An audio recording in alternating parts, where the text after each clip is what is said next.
Magandang hapon po mga idol.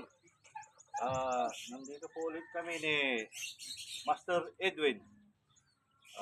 Ito po yung matagal ko na rin naging kasama sa pagtuturo ng self-defense po.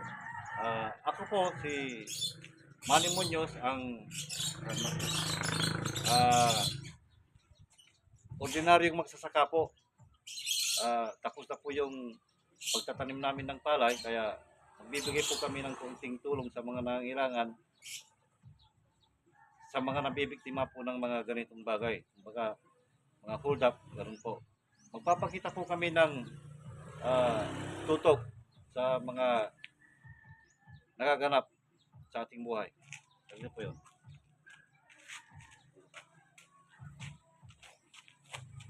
Pagpay ka. Karamihan mga kaibigan, dito po, napakaraming gumagawa nito sa atin. Kaya kung wala akong alam kung ano nga pa kung ano nga po yung kailangan nila nito, ibigay na lang po natin. Kaya ang paraan namin sa pagtanggal po nito, tatanggalin ko lang po yung kutsilyo. Ito po yun. Ito po siya. Pagka nakatutok sa inyo po ito mga kaibigan, ganito po ang gawin natin. Huwag mong itaas ang kamay. Magipag-usap ka sa tumutok sa iyo. Ngayon, ang techniques po dito, nasa galaw po ng paa at kasabay po ng kamay. Ang kamay po, kailangan po, nakikipag-usap ka, ang kamay nakatapa doon sa kutsilyo na nakatutok sa iyo. Ganun po ang techniques doon. Ito naman, huwag pong ilayo po ito. Kumbaga ito, magkatabi lang po siya. Yan po lang siya. Pag galaw ko ng konti, tingnan niyo po yung paa ko.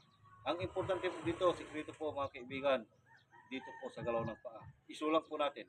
1. Yan po siya. Ibig sabihin nun, pag binilisan ko po yun, ang paa nito, pilay na po yan. Isulang, tingnan na po natin. 1. Bang! Yan po. Po siya. Ngayon, kung gusto rin natin tanggalin po itong kutsilyo, ito lang po siya. Marami na pong pwedeng gawin po natin dito. Pwede pong kunin siya dito. Yan po siya. Slash na po yan. Po.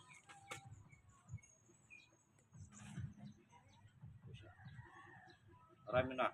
Pwede mong gawin po dito.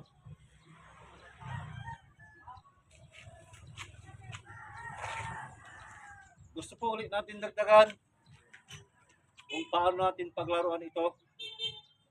Importante po dito, nakadipinsa ko po lagi. Ang tumutok sa atin, ibig sabihin po nito, malakas ang loob. Malakas ang loob, pwede kanyang kung anong pwedeng gawin sa'yo. Kaya ang gawin po natin, kung may alam po tayo, gamitin na lang po natin. Kaya po nagbibigay po kami ng konting tulong sa inyo na itong bagay na po ito makatulong sa inyo po sa mga nabibiktima ng mga hold up. Kaya ito po yun, magbibigay po ako ng puro patama naman. Puro patama naman po ito. Ganun pa din ang action po ito ng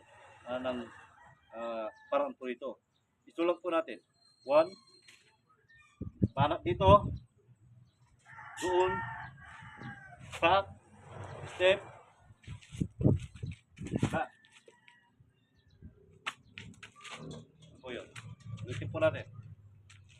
Ito lang po natin. Tingnan niyo po yung paa ko. 1. 1. Banat. Dito po yan. Dito po yan. Ito lang po natin. Dito po yan, no? 1. Straight. Pa. Pa. At. Pa. Kaya kung bilisan po natin, bibilisan po natin. O siya.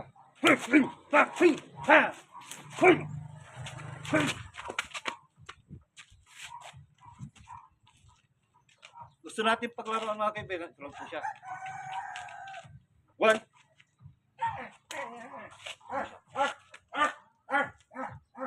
Kunin ko natin yung kutsilyo. Bisa natin.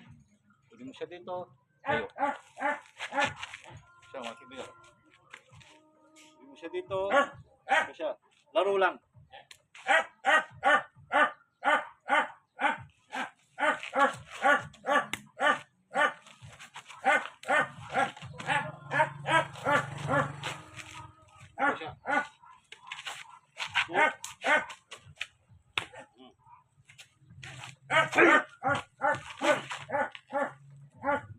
Yun po yun mga kaibigan. Salamat po.